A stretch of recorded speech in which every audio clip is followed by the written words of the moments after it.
우크라이나와 러시아의 전쟁이 계속되고 있습니다. 최근에는 우크라이나가 고전을 면치 못하고 있다고 하는 좀 안타까운 소식도 들려오고 있죠. 과연 이 전쟁의 승자는 누가 될까요?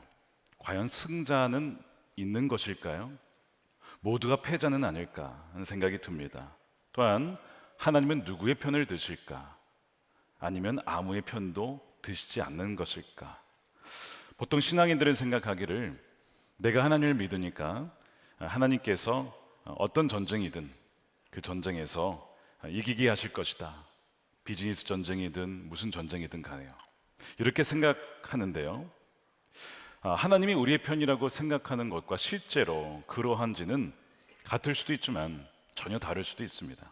실제로 11세기부터 13세기에 걸쳐서 한 200여 년간 십자군 전쟁이 있었습니다. 이슬람 세력에 의해서 성지 순례의 길이 차단이 되고 예루살렘이 점령당하자 그 당시 교황이었던 이 우르바누 2세가 서유럽 국가들을 대상으로 십자군 파병을 호소하죠.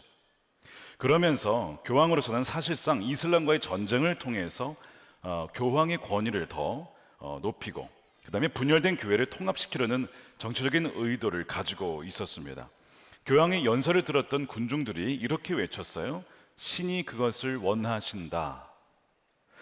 그렇게 호응하면서 전쟁을 지지하고 참여를 합니다. 게다가 중세 카톨릭 교회는 십자군 병사로서 죽게 되면 하늘에서 불멸과 보상이 있을 것이다 라고 약속까지 해주자 정말 많은 사람들이 거기에 참여를 하게 됩니다. 그러나 처음에는 예루살렘을 탈환을 했지만 다시 빼앗기고 다시 탈환을 못합니다. 십자군 전쟁은 패배한 전쟁이 되고 말죠. 십자군 전쟁에 대한 역사의 결론은 분명합니다. 인간의 탐욕과 욕망이 빚어낸 전쟁이다. 그래서 가톨릭대 한 철학과 교수님이 이 십자군 전쟁을 이렇게 평가했습니다. 신의 뜻이라고 쓰고 인간의 탐욕이라고 읽는다. 오늘 본문에도 비슷한 사건이 발생합니다. 하나님의 백성, 바로 이스라엘 민족의 패배가 기록되어 있죠. 오늘 1절에 보시면 그 무렵에라는 단어로 시작을 해요.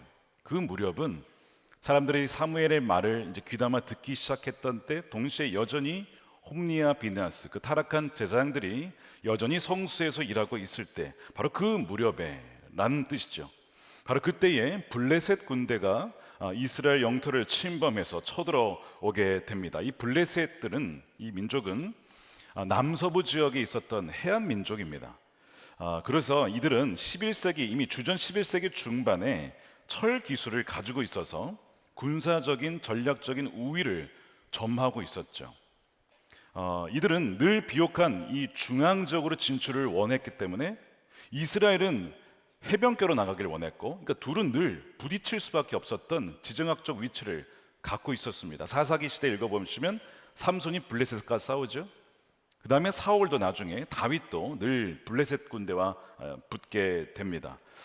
이 블레셋이 쳐들어오자 이스라엘 사람들도 맞서러 에베네셀이라는 곳에 가서 진을 칩니다. 치열한 전쟁이 있었어요. 그러나 이스라엘군이 패배합니다. 어디서요? 에베네셀에서 패배를 합니다. 결과는 블레셋의 승리였어요. 그날 이스라엘 사람들이요 3,000명이나 죽습니다. 4,000명이나 죽습니다. 많은 숫자가 죽게 되는 것이죠. 큰 패배를 경험해요. 이스라엘의 패잔병들이 이 진영으로 돌아오자 이스라엘의 리더십이었던 장로들이 모여서 충격을 받고 도대체 우리가 왜 진 것이냐 문제의 원인을 진단한 다음에 그 다음에 해결책까지 제시를 합니다. 3절에 보시면 주님께서 오늘 우리가 블레셋 사람에게 지도록 하신 까닭이 무엇이겠느냐, 실로에 가서 주님의 언약궤를 우리에게로 모셔다가 한가운데 있게 하자. 그래서 원수의 손에서 구하도록 하자. 진 이유를 이렇게 본 거예요. 하나님의 임재의 상징인 언약궤를 가지고 가지 않아서 전쟁에 졌다. 그러므로 언약궤를 가지고 오면 우리가 다시 전쟁에서 이길 수 있다라고 본 겁니다. 여러분, 언약궤가 무엇이죠? 사진에 띄워보시면 언약궤는 조각목으로 지어진 나무 상자인데 겉으로는 금으로 이렇게 쌓여져 있습니다. 위에는 천사 둘이 이렇게 엎드리고 있는 모양이 있죠. 마주보고. 저 안에 뭐가 있냐면 바로 하나님의 말씀인 십계명 돌판이 들어가 있고, 그 다음에 아론의 쌍난 지팡이, 기적과 권위의 상징입니다. 또한 거기에는 만나가 담긴 항아리가 담겨 있어요. 바로 하나님 말씀이란 뜻이죠. 생명의 떡입니다. 그러니까 저것은 바로 하나님의 임재를 가시적으로 보여주는 하나의 상징이 언약궤라는 것이죠. 언약궤를 가져오면 원수와의 전쟁에서 이길 것이라 생각하는 것은 단지 그것만은 아니고 과거에 그런 사례들이 있었기 때문입니다. 가까이는 여호수아서에 보게 되면 여리고성을 함락할 때 여러분 기억나십니까? 어떻게 하죠? 그들이 그냥 성 주위를 돕니다. 한 바퀴, 두 바퀴, 나중에 13바퀴를 돌자 그냥 성이 무너지고 함락을 시켜요. 근데 그때 제사장들이 앞장을 섰고 그 뒤에 바로 언약궤가 따라갑니다. 그러니까 언약궤가 그 성을 돈 것이죠. 그래서 그 전쟁에서 정말 한 명 죽지 않고 그 성을 함락했던 과거의 역사 기록이 있었던 겁니다. 그래서 이 이스라엘의 장로들은 우리가 언약궤를 가져가면 전쟁에서 이길 거야, 그렇게 결론을 내린 것이죠. 그러나 여러분, 오판이었습니다. 항상 문제의 원인이 무엇인지를 정확히 진단해야 바른 해결책을 찾을 수가 있습니다. 이들이 진 것은 언약궤 때문에 진 게 아닙니다. 그것이 없어서 진 게 아니고 이 홈리와 비느하스, 그리고 이 하나님보다 자녀들을 더 사랑했던 누구요? 이 엘리 제사장, 그 다음에 이 이스라엘의 영적 지도자들이 다 하나님과의 신실한 언약을 어겼습니다. 언약이라는 것은 하나님을 사랑해라, 그럼 내가 너희를 사랑하고 너희를 지켜줄 거야, 이 상호 서로 섬겨주겠다, 사랑하겠다라는 언약 관계가 깨어진 것입니다. 그래서 지도자들이 탐욕스러웠어요. 하나님으로 만족하지 못하고 다른 것을 사랑했습니다. 우상을 사랑했습니다. 하나님을 알지 못했습니다. 그래서 이 전쟁에서 패배했을 때 이들이 했었어야 되는 것은, 하나님, 왜 우리가 지게 되었습니까? 도대체 패배의 원인이 무엇입니까? 우리가 불순종한 것이 무엇입니까? 이렇게 물었어야 했습니다. 적어도 사무엘을 찾아가서, 하나님 말씀하시는 사무엘을 찾아가서 이 문제의 원인이 무엇인지를 물었어야 됐는데, 이 모든 과정을 다 생략을 하고 그냥 언약궤를 가져오자 그냥 언약궤를 마치 모처럼 부적처럼 쓰려고 했던 것이죠. 그것은 마치 십자가 전쟁에서 뭘 앞세우면 이길 것이다 생각했을까요? 그들이 십자가를 앞세우면 우리가 이길 거야, 그렇게 나갔다가 다 지는 거예요. 왜요? 십자가를 마치 부적처럼 쓴 것입니다. 그거와 큰 차이가 없는 거예요. 그것은 마치 또한 부정직하게 내가 사업을 운영하더라도 오피스에 성경 구절이 담긴 액자를 걸거나 십자가를 달아놓으면 하나님께서 지켜주시고 성공하게 해주시겠지 생각하는 것과 굉장히 흡사합니다. 그것은 또한 운전을 할 때에 차에 십자가가 있을 수 있죠. 우리가 늘 주님을 주목하기 위해서 십자가가 있을 수 있는데, 십자가를 걸어놓고 신호와 차선을 무시하고 속도를 무시하고 내 마음대로 운전해도 지켜주시겠지 생각하는 것과 굉장히 비슷하죠. 이것은 여러분 믿음이 아니고 미신입니다. 미신적 신앙이에요. 그러니까 지금 이스라엘 백성들이 미신적 신앙을 갖고 있었어요. 언약궤만 있으면 이긴다, 하나님께 대한 순종도 없이 경외심도 없이 그렇게 믿었던 것입니다. 어떻게 이런 미숙한 결정을 내렸을까? 사람이 패배를 당하면 당황스러워서 그것을 극복하고자, 그것을 뒤집고자 제대로 그 판단 능력을 상실하게 됩니다. 그러면서 승리에 집착을 하게 되죠. 우리는 승리해야 돼, 승리할 수 있어, 그런 식으로 승리는 우리 것이다 외치다가 어느덧 하나님의 뜻은 무엇인지 온데간데 사라지고 나중에 뭐만 남냐면 우리의 승리만 남아요. 3절을 보시게 되면 이들이 얼마나 우리 하는지 모릅니다. 자, 3절에 주님께서 오늘 우리가 지도로 가시는 이유가 무엇일까? 실로에 가서 주님의 언약궤를 우리에게를 모셔다가 우리 한가운데 있게 하여 우리를 원수의 손에서 구하여 주시도록 하자. 주도권이 하나님께 있는 것이 아니고 우리가 주도권을 갖고 하나님을 데려다가 쓰는 모양입니다. 그러니까 지금 이들은 하나님과의 살아있는 관계는 사라지고 하나님에 대한 경외심은 사라지고 하나님이 주시는 유익과 혜택만 누리려 하는 것이죠. 하나님을 사랑하기보다 하나님을 사용하려 하고 하나님을 이용하려 하는 것이 이 이스라엘 지도자들의 영적인 상태였다는 거예요. 이런 상태라면 아무리 언약궤가 100개 1000개라도 여러분 백전백패할 수밖에 없는 것입니다. 두려운 것은 이 모습이 우리의 모습, 우리 안에도 이러한 모습이 있을 수 있다는 것이 참 두려운 일입니다. 우리가 비즈니스를 할 때, 무슨 일을 할 때에 하나님의 뜻이 무엇일까를 찾고 구해야 되잖아요. 하나님께서 너가 거룩해야 된다, 너가 세상과 똑같이 살아서는 안 된다, 정직해야 된다, 베풀어야 된다, 용서해야 된다, 근면하게 해야 된다, 씨를 뿌려라. 그런 식으로 하나님의 뜻을 구하기보다는 어떻게 하면 우리가 경쟁 업체를 이기고 승리할 수 있을까? 어떻게 하면 우리가 성장할 수 있을까? 우리가 어떻게 하면 기득권을 유지할 수 있을까? 우리가 하나님을 두려워하는, 경외하는 마음, 그것이 사라지고, 또한 날마다 말씀과 기도로 주님의 그 안에 거하지 아니하면 이렇게 변하는 것은요, 한순간이고 내가 변한 줄도 모른 채 그렇게 살아갈 수도 있어요. 이스라엘이 있게 된 지는 꽤 오래되었습니다. 사사기 시대, 자기의 소견에 옳은 대로 수십 년을 살아왔기 때문에 그렇습니다. 그래서 하나님이 패배하게 하시는 거예요. 아무도 이들에 대해서 말을 못해요. 이스라엘의 장로들이 최고 리더십 아닙니까? 누가 그들에게 뭐라 하겠어요? 하나님만 말하실 수 있는데 하나님은 침묵을 지키십니다. 결국 언약궤가 실로에 들어와요. 그래서 성소에서 오는데 누가 같이 오냐면 홈리와 비느하스가 같이 언약궤에 옵니다. 뭔가 여러분 불길하지 않습니까? 이미 홈리와 비느하스는 심판이 예언되었어요. 그렇죠? 예전에 무명의 선지자를 통해서 홈리와 비느하스에게는 심판이 예고되어 있었기 때문에 사실은 좋지 않은 조짐인데, 언약궤가 어쨌든 들어오니까 막 사람들이 환호성을 칩니다. 사람들도 다 좋아한 어떤 방법이었다는 것이죠. 지도자들의 결정이 대중적인 지지를 받았다는 뜻입니다. 이 언약궤가 들어오자 사람들이 환호성을 치자 이 소리가 이 블레셋 진영에까지 소리가 들려요. 아니, 저들이 왜 이렇게 소리를 질러? 왜 저래? 했더니 언약궤가 들어왔다는 소식을 듣습니다. 놀라운 것은 이 블레셋 사람들이 언약궤의 소식을 듣고 두려워 떨기 시작합니다. 예전에 애굽에서 그의 신이 어떻게 했는지를 다 알고 있어요. 광야에서 그 신이 이들을 어떻게 인도했는지를 다 알고 있습니다. 그러니까 언약궤가 왔다니까 지금 이 블레셋 사람들이 두려워 떱니다. 여러분, 블레셋 사람들이 더 믿음이 좋아. 언약궤가 왔다는 사실에 자기는 하나님을 두려워하고 있어. 이스라엘 백성들 하나님을 두려워하지 않는데 블레셋 사람들은 두려워하고 있더라는 거예요. 근데 그러다가 누군가가 소리를 치는 거예요. 대장부답게 힘을 내어 나가 싸우라.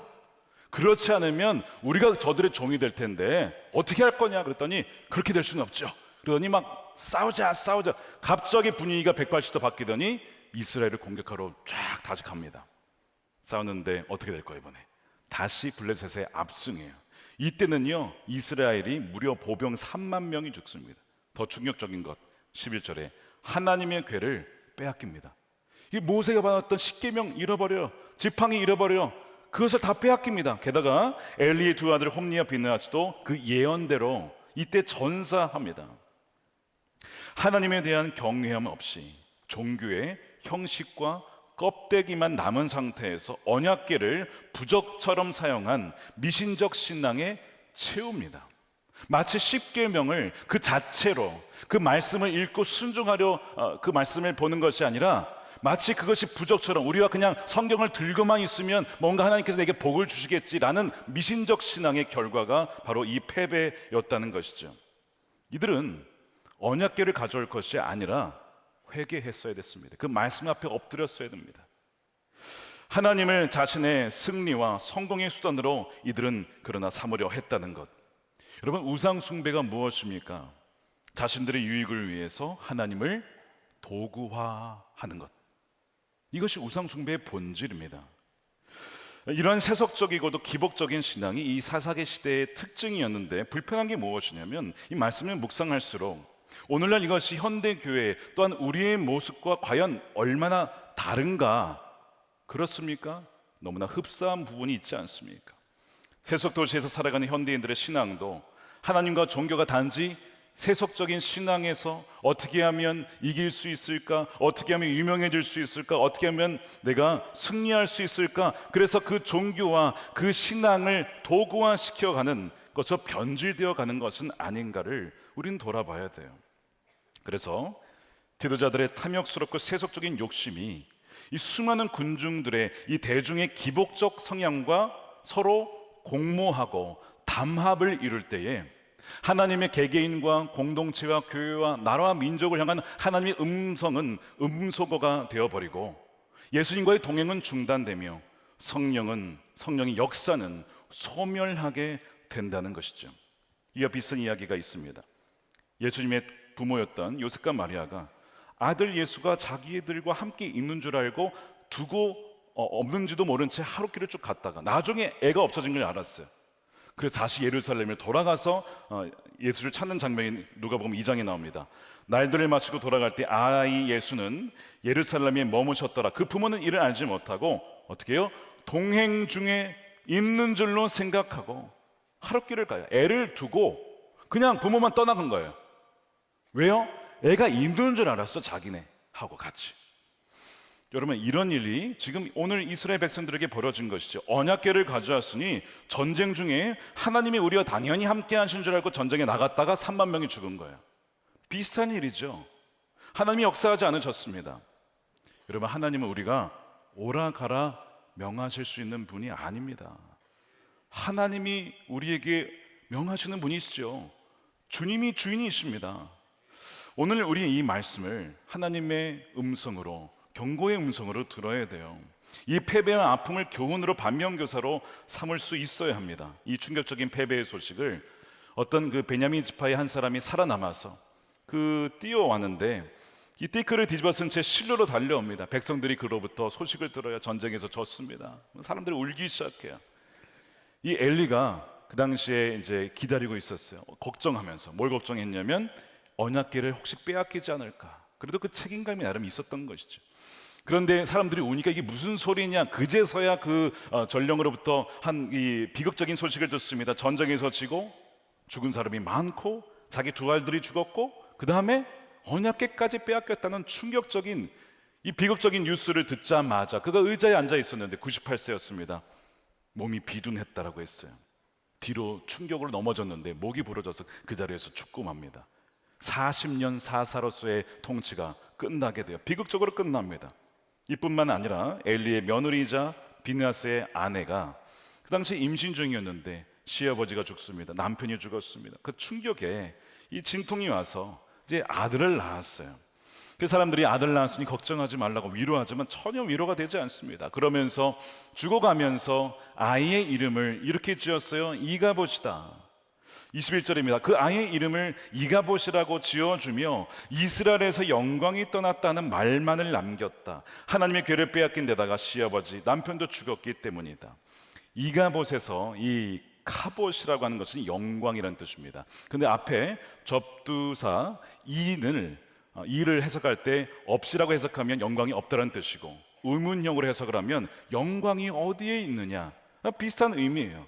지금 이 아내가 보기에는 이 이스라엘에 바로 하나님의 영광이 떠나가서 우리가 진 것이다 라고 해석을 한 것이죠. 물론 그들의 가문의 입장에서는 이젠 더 이상 이 대제사장직을 맡을 수가 없어요. 그런 면에서 영광이 떠나간 것처럼 보입니다. 근데 여러분, 정말 하나님이 떠나셨을까요? 하나님이 이스라엘을 버리셨을까요? 여러분, 그렇지 않습니다. 하나님이 이스라엘 떠난 것이 아니었어요. 언약궤를 빼앗겼지만 언약궤는 하나님이 아닙니다. 떠난 것은 하나님이 아니고 이스라엘이 하나님을 떠난 거예요. 떠난 것은 탕자지 아버지가 떠난 것이 아닙니다. 아버지는 늘 집에서 그 아들을 기다리면서 항상 매일마다 아들이 돌아오기를 기다리셨죠. 그러나 탕자가 떠났기 때문에 마치 아버지가 곁에 계시지 않은 것처럼 느껴졌을 뿐입니다. 신앙생활에서 늘 떠나는 것은 누구죠? 우리가 먼저 떠납니다. 세상을 향해서 세상이 좋다고 대마라가는 성경의 인물도 세상을 사랑하여 떠났잖아요. 떠나는 것은 우리지 하나님이 아니라는 것이죠. 바벨론 포로 때에도 하나님이 떠나서 포로로 끌려간 게 아니고 그들이 하나님을 떠나서 포로로 끌려가게 된 것입니다. 성문이 파괴되어지고 성전이 파괴되어지고 유다가 멸망한 것만 보면 마치 하나님이 떠나간 것처럼 보입니다. 그런데 하나님이 떠나간 것이 아니고 하나님의 침묵과 심판을, 어떤 고난을 통해서 그들을 돌이키기 위해서 그렇게 하셨던 거예요. 여러분, 이가봇은 하나님이 사랑의 매를 드신 것입니다. 사랑의 매는 자녀를 버리겠다는 것이 아니고 자녀를 살리겠다는 뜻이죠. 사랑의 매는 누구에게만 드냐면 참 자녀에게만 들지 다른 자녀나 모르는 사람에게 들지 않습니다. 부모가 사랑의 매를 들 때에 자녀 입장에서는 엄마 아빠가 나를 미워하나 봐, 안 사랑하나 봐, 나를 다리 밑에서 주소하나 봐, 이렇게 생각할 수 있어요. 왜 나를 징계하니까. 근데 자녀가 모르는 것은 부모는 정반대예요. 사랑하니까 징계하는 거고 훈육하는 것입니다. 즉 이가봇은 하나님이 사랑한다라는 증거가 될 수 있어요. 하나님은 사랑하는 자녀만 징계하시니까요. 히브리서 12장 7절에 이런 말씀이 있습니다. 함께 읽겠습니다. 징계를 받을 때에 참아내십시오. 하나님께서는 자녀에게 대하시듯이 여러분에게 대하십니다. 아버지가 징계하지 않는 자녀가 어디에 있겠습니까? 모든 자녀가 받은 징계를 여러분이 받지 않는다고 하면 여러분은 사생아이지 참 자녀가 아닙니다. 참 자녀에게 뭐가 있어요? 여러분, 징계가 있는 거예요. 그러니까 징계는 사랑의 징표라는 것이죠. 그들을 사랑하기 때문에 그들이 패하고 망하는 것이 하나님의 뜻이었어요. 하나님이 멀리하고도 그들이 승승장구한다고 한다면, 평안하다면 그것이야말로 버림받은 증거입니다. 그것이야말로 사생아의 증거입니다. 궁극적인 심판이에요. 하지만 자녀를 사랑하는 부모는 징계해서라도 돌이키게 해요. 그러므로 징계를 받을 때에는, 여러분들 혹시 징계를 받으신다면 나의 죄를 고백하고 회개하고 하나님께로 돌아가야 됩니다. 하나님이 계시다면 이럴 수가 있을까 하는 일들, 질병이든 관계든 사업의 문제든 무엇이든 간에 이가봇 영광이 떠나갔는가?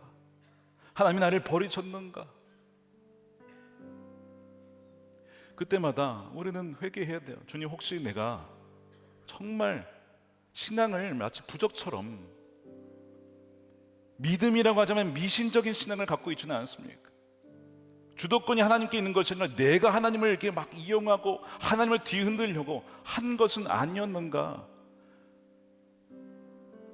그것을 돌아보며 이 시간 회개했으면 좋겠어요. 그러나 동시에 하나님은 우리를 떠나실 수 없습니다. 우리를 너무 사랑하셔서 버릴 수 없어서 하신 일이 임마누엘 아기를 보내주셨고, 그 아기에게 우리가 버림받을 그 버림받음을 다 지어주셔서 예수님이 다 버림 이미 받으셨어요. 그러므로 절대 하나님 우리를 버리시지 않습니다. 여러분, 그 영원한 사랑, 완전한 사랑, 그 사랑 안에 충만히 거하여 주시옵소서.